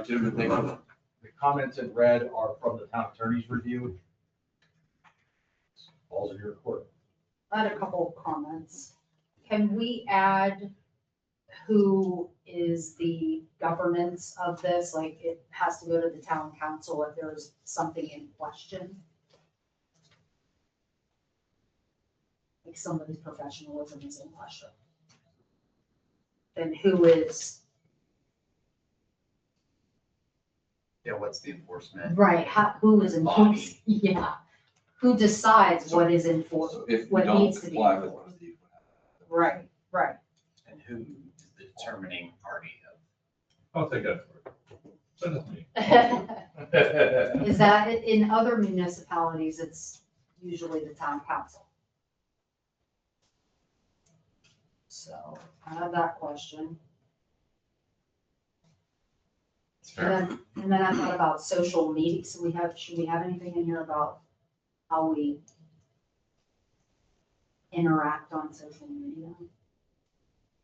Because that's where a lot of stuff happens, or at the Redbird. Well, there's two places I don't typically get Should social we media just or say the that? Redbird, so. No, but that was like, how do we, But we start to find. I know, start defining, but yet Doesn't- social doesn't- media But, is, oh, why doesn't it already cover that? yeah, I don't know. So those were my two questions. You just conduct yourself, because to me, conduct yourself in a business manner, respect other others, that covers everything. Okay. That's right. Any media, social or otherwise. Public, verbal, yeah. I mean, that's where that falls under.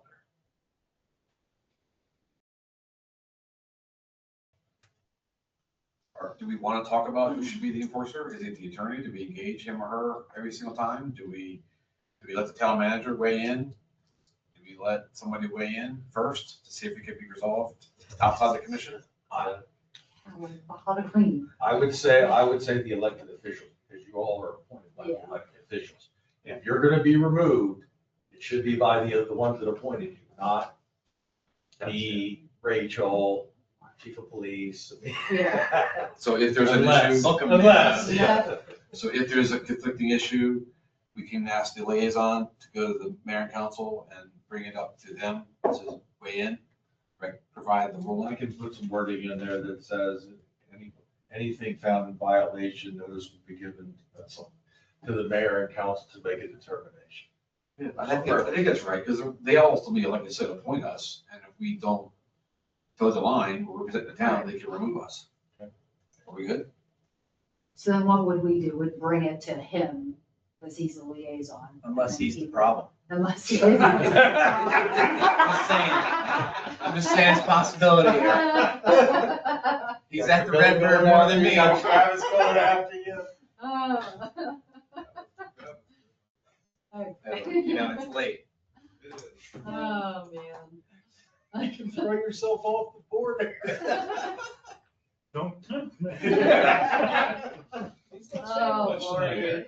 Hey, what's up? He Tonight. has been quiet. Oh, So I'm thinking through this, so if there's an issue, we're saying any issue gets elevated to the council, not any issue that we can't resolve ourselves? Or do you want to have progressive discipline? I mean, you can go down all kinds of things. You know, I mean, you all tell me. If you're gonna have to pull that because there's a problem, I don't think there's not gonna be a lot of gray area. That's just my gut guess. yeah. You do something bad enough or something to say to the council, you're gonna want to say something to the council, you know what I mean? You can't go to the council and say, So how does it Travis work? raised So his voice. I have a complaint. Who do I take my complaint to? Right, JR, he made a comment at the Redbird. He liked Steve at Burger King over McDonald's. I don't like that. I'm a McDonald's fan. I don't think that's appropriate for him. Where do I bring that concern? Parties, by the way, but go ahead. So yeah, does it come to you first, Dave, and then you make a decision? Do we, then if it comes to Eric, the liaison, or? I mean, Because it's are still, you we opening still could yourselves get, up for a somebody could whole do lot of? something like that. Everybody's gonna read something, right? It's a social media comment, Right. something that goes on, it's, Well, as we grow, when we bring all these people in, there's gonna be different people than us sitting here forever. Or people that even know what Boonesboro was. I would think it would make sense that the people that identify the concern can only be the planning commission members. You can't have residents file complaints against you for every decision. But if you see one of your members, it should be you all that are raising the concern that you take, I just do hierarchy. You go to the chair sends a notice to the mayor and council to make a decision. We're having a problem with Eric. We need to do something about him, blah, blah, blah, blah, blah. Here's what occurred. I would think the planning commission members would identify a person be taken into consideration to be removed. Because We if you do currently the- have a system where the public can critique us at any time. That's right, public comments. Right. that does put We are- bookends on it and keeps it under control, Right. keeps it Yeah. into a limited form. Definitely. And I think that's what the intent was, to Yeah. make sure that we all respect one another. I'll draft some language there. Okay. For the enforcement. And then we'll get that blanket approval for Eric, just because I think we're gonna be going back every month. Just kidding. I'm trying to think about what to say. Eric, we like making fun of you. We'll not be with you, not at you. Right, make sure it's in Moving right along, vacancy on the planning commission. Still have one. We need one. We need to fill one. David, where's your sister tonight? Bad call. Oh, Why not? Thank you for not raping I her. enjoy my seat. You can fade sitting here though. We still have two, It's I right? don't have comfy, to- I yeah, don't have these to are show more up. comfortable I don't in have to here. show up. In the alternate. Oh, you're right. Two soon. Yeah, it'll be two. Two, then we have the alternate. One official and the alternate. Total, one full-time and an alternate. So we should probably put it in, if we could put it in the news, could we put it in the next newsletter that we send out? Let's just since Scott's leaving, it'd be different if it was just a vacant, or the alternate, but. I'm sure that it's on the website right now, right? I mean, every commission's been publicized where we have opens. I mean, they can put it in the newsletter, but that's quarterly. We might have to do some recruiting. Well, I think it's all, we all should. We all should be, yeah. I recruit, somebody's running for council. Sorry. We want to bring up my spot, because my spot is up at the end of the month, but I think you mentioned, you made a comment, you're going to bring it to the mayor and council, then it'll come back to here next month. That's correct. So he has to be reappointed. Once he's reappointed, you all have to decide who your chair is. That's in your bylaws. New business, any planning and zoning updates? There's a lot. That's all I'm gonna say. For those of you that didn't hear, the Board of Appeals did deny both the Mount Nebo variable message board, and they denied the 32-foot sign for 303 North Main Street. Those were both denied. Update there. J6 moving along, getting ready to demo the house. We've already got the demo permits, contractor on board. We're playing the game of getting power and all the connections off the house, et cetera, that type of stuff. If you've driven out that way and looked, you can see that Huntsberry Brothers has graded out to the road area, so you can kind of see how that road's gonna look. Spending a lot of time with Excavating Associates and the contractor doing the work. They've already set submittals in for the mast arms, and traffic signal. Those are the ones with the big lead time that we're worried about. The only thing that's making Rachel and I a little crazy is the school keeps using snow days. So that's eating Well, they used into them up, our so- window. Use them up. It should be okay. I don't know if it's how much knowledge it is, but they're gonna go virtual if they have more snow days.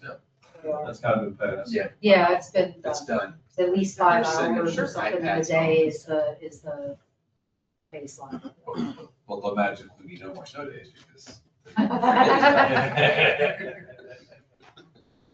So you've got that going on. Tractor Supply, they've submitted a lot of stuff to State Highway. They've got to get their access off of there. So until they resolve some of those issues, we're not going to see. You see Highs is moving along. You know, they're doing just fine. They're, you know, the weather's slowing them down a little bit. You and I commented that, I said, since Dunkin' Donuts put a sign up, not Dunkin' Donuts, but somebody put a Dunkin' Donuts sign up, people think Dunkin' Donuts is coming, but not so fast, because they're not, Easter Day is not done with some of their site improvements for their property.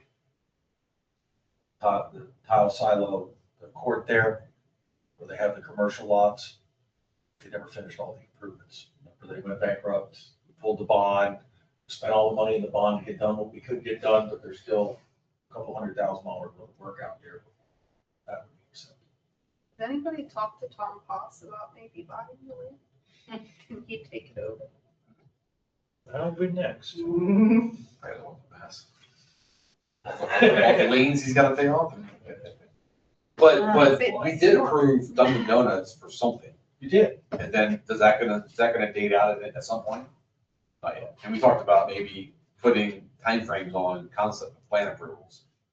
Because if we approve something and it goes 10, 15 years, the things that we approved, the conditions could have changed in adjacent properties. I mean, we did approve the time frame, right? You did, Yeah, I we sent it to the town attorney, it just hasn't been drafted yet and come back. Progress. Because you guys, we talked about the years, how many years did we think were Right. That reasonable, was et a cetera. while ago. Thank you, sir. Any citizen comments? Howard spoke, And I their read- intentions, Yeah, I read the letter from my neighbor. okay? David Bell, you're on the list. I just wanted to ask that I believe you record these, if you could post the videos like you do the mayor and council. Because we're in a period where people are gonna be very interested in what's going on, especially with like Orchard Drive and Verdun and the comprehensive plan. And not everybody wants to come and sit in a meeting. Sometimes they, especially if there's a transcript, they can fast forward and see what they are interested in. Still be informed. We don't currently post audio and visual, do we? It wasn't until recently that Jesse started helping us out, and I think, Jesse, you video it, do you not? I record it because it's easier for me to do the minutes this way, to be able to watch it back and I do believe the town meetings, those are online. Yes, they are. That's what I was requesting, that you do these the same So way. we have the you do ability to. mayor With and him council. sitting there, we do. I know Jesse would just probably have to work with him to figure out how you post it online. I don't know how to do that. But we can find that out. If you would like to start doing that, as, you know, I was doing the minutes, that really doesn't work well because I can't run the meeting and do the minutes. You know, Jesse's here helping us. He does a phenomenal job on the minutes. And he's standing right there, and I'm sure if someone shows him how to put it on the video, we could do that too. I see no reason why we shouldn't. Nothing, it's being recorded anyway. So let's just, we'll just plan for our next meeting that we'll have that on streaming. So the people that can't make it can certainly sit down and watch. So we're doing Or watch it live later. versus recorded and posted later? Well, he's asking, I think, for both. He's saying. No, I just Or really, like the last meeting I didn't come to or something, and I had to find out from other people what went on. So as long as there's a video, I don't really care about being able to watch it from home and make a comment or whatever. It's just, I like to be informed by looking at it afterwards. Just like the mayor and council. Sure. I mean, I do know that they allow you to zoom in or whatever, and you can supposedly make a comment, but my concern is just people be able to watch what has occurred as these various processes unwind. Well, if we can do it live, it's being recorded at that point. Might as well post. And then Right, post later. and I think it would be good to be consistent. If the town meetings are done that way, and since Jesse's here, you know, we just do them the same way here. You know, and I'll have a conversation with Rachel about maybe we do that for Board of Appeals, and that's just the standard. I don't know. There just may be a storage issue of posting all these files, but that's something you guys gotta worry about. That's I our think job. they're then all if on he- YouTube. Right, so you can just put them up there. So if they zoom in on that, on the town council, then they should be able to zoom in on this too, I would right? think so. Right. I'll find out more about it, but again, it's us advancing, more people Yeah. coming, more people being involved, making sure the information gets out there. Because we all remember the first year I was here, I don't think anybody, except David, and Anita. Now we have Brian, who won't serve on the commission. Well, and that leads to probably then time allotments, because like we see, I think a lot of us have seen public meetings where individuals, public residents stand up and they get out of control with comments and timeframes. So I don't know if we have anything in the charter that Yeah. allows us to limit 2 to 3 minutes per speaker. Oh, yeah, sure. Oh, yeah. Comments are limited to 3 minutes. 3 minutes, okay.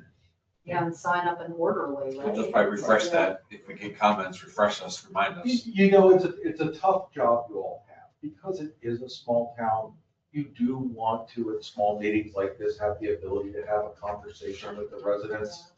The problem is when you do have a lot of people, you're responsible to get everybody's comments. And that means you may have to limit everybody's time so that everybody, it's a fine line. I get it. It's a small town.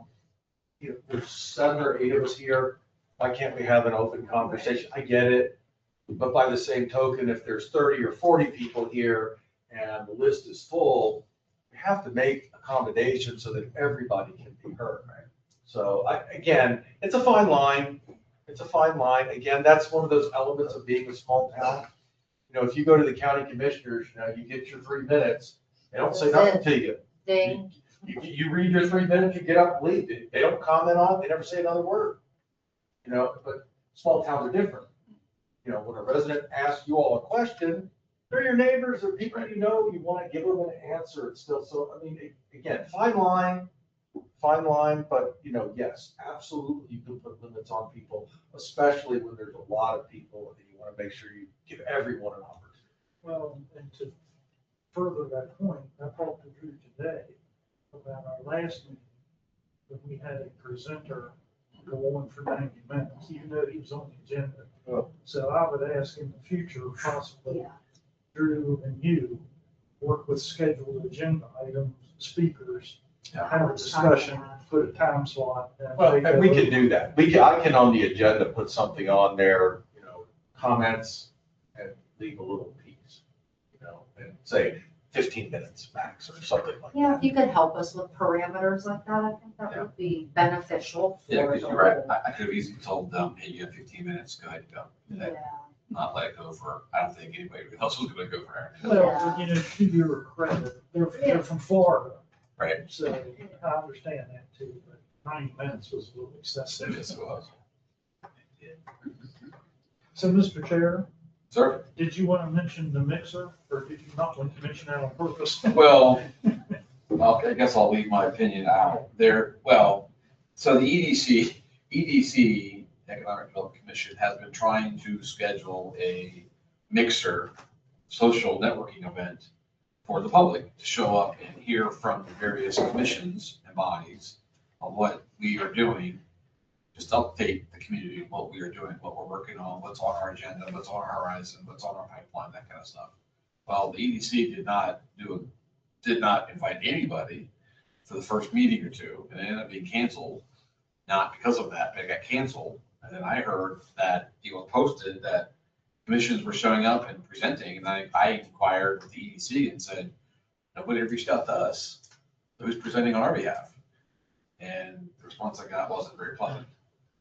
And then it got canceled again, and then it looks like it's back on for the March 5th at the borough, so it's the event complex here.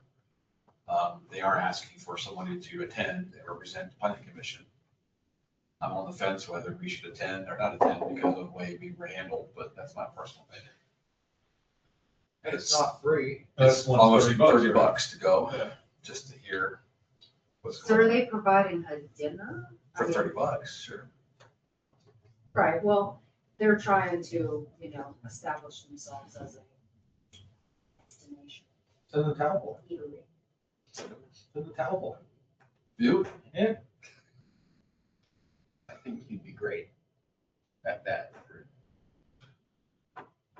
Well, any of us can go, right? Anybody can go, you have $30. It's beyond, it's about. If the public can go, and if Yeah. somebody wants to be there and talk about what we're doing as a commission, you have the forum. I know Eric said he would volunteer if he ends up going. I know he did it last time. It wasn't at a $30 ticket plate, but I think I might have $12. I don't remember. That's what, yeah, it was $12, I remember. I also- Because that's where we met. I also can't see. That's the where residents showing Rachel, up that's paying where $30. we met, and Rachel said you should join the commission, and I said, okay. And now you're like, why'd I say that? I am pretty sure it's $28. It covers your meal, it covers non-alcoholic drinks and your tip. I'm I'll not just be saying honest, that I, makes I, I'll bring a snack tray next time. They can listen to the meeting. I just be honest, when I inquired, it was a professional inquiry, and the unprofessional response I got back was just uncalled for. That if you think you can do it better, then you do it. I said, well, why would the planning commission do this? Well, we're trying to get everybody scheduled. I said, I just asked, why weren't we invited? You put it on social media that said that we're gonna be there, but nobody asked us to be there. Shouldn't you ask us? And if we can show up, we can show up. If we don't, we can't. But to get the response back that I got was just uncalled for. I shared my comments with Mr. Cation, so you can take that to the bank and share it with others if he wants to. So yeah, so if somebody wants to go, feel free. I'm gonna personally boycott. I am trying to get there, but I have to change. March my 5th. schedule. Yeah, next Thursday, but I'm trying to come back early from Annapolis, so I'll try. Any other citizen comments? Commission member comment? I guess one comment that I had, I probably should have brought it up. Regarding Battlefield, Fletcher's Grove, Ringling, Fletcher's Grove, Dean North, all these approvals, we haven't approved a whole, but when we approve these things, we still don't get input from the BMUC, right? But they get approvals along the way. They get a chance to weigh in, but we're still approving in a vacuum without their comments on concept plans or site plans. For example, we approved site plan for ambulance company, but I don't think we got any BMUC comments. You did, they approved the taps. Yeah. That's their only comment they have. Right. They only approve taps. They don't get to say what it looks like, what it thing. It's just, they're the keepers of the capacity for water and sewer. And it takes the responsibility off your shoulders to worry about if there's capacity. You can approve any site plan that you think, but the site plan never gets fully approved. The BMUC doesn't grant the taps to them. And didn't we establish, it gets approved by everybody else first before it even gets to us, right? So concept plans would have already went through BMUC before. They don't get concept plan, they don't do anything else to site plan. Okay, so it's all site plans then. Okay. All site plan. Because site plan is real. Right. That's what they're actually trying to do. But these matters also get discussed at the BMUC meeting, the council meeting, because Drew presents on them. So while it might not be a formal call for comments, if they have any concerns, he would certainly relay them. Well, and he left. I forgot the gentleman's name who left. He brought a comment on the last meeting. He said, why would you approve something if you know the schools are overcrowded, if you know there's no capacity, if you know none of this stuff? I said, well, because that's down the road. That's not us, because they can mitigate, they can buy their way out, they can solve their problems downstream, but the first gate is approval for us. We're not saying that. It's also not your job. You guys are not responsible for the schools. You're responsible to let them know what you're doing, but you're not responsible for the schools. Well, I also throw out there, just to continue, because I like to call for that. So to your point, when it gets to BMUC right now, the historical way we've kept track of taps is running very low. And the new way we're migrating to keeping track of taps, we're already in the red. So there's gonna be a discussion coming real soon about taps in the middle. Where'd they go? What's that? Where'd the taps go? Dean South, Dean North. Yeah. Okay. We never, well. McDonald's. All that, yeah, they're getting used. up. Branded. 222 Center Street. I saw we should have a red deli counter up there. How many taps do you I have? think they suggested that we should have a counter somewhere. Oh, yeah. But yeah, so we pay attention to that. Okay. Very, very closely. I brought that up earlier, so I apologize. Anybody else have any comments, concerns? I had a remark I wanted to make when we adjourn, if I could, if that's. Before the adjournment or after the adjournment? After the adjournment. Well, with no other comments from the commission members, I will adjourn the meeting. Next meeting is scheduled for March 24th, 6 PM, Tuesday. I will be out of town that week, so. Mr. Vice Chairman, you able to chair the meeting? So, good, thank you.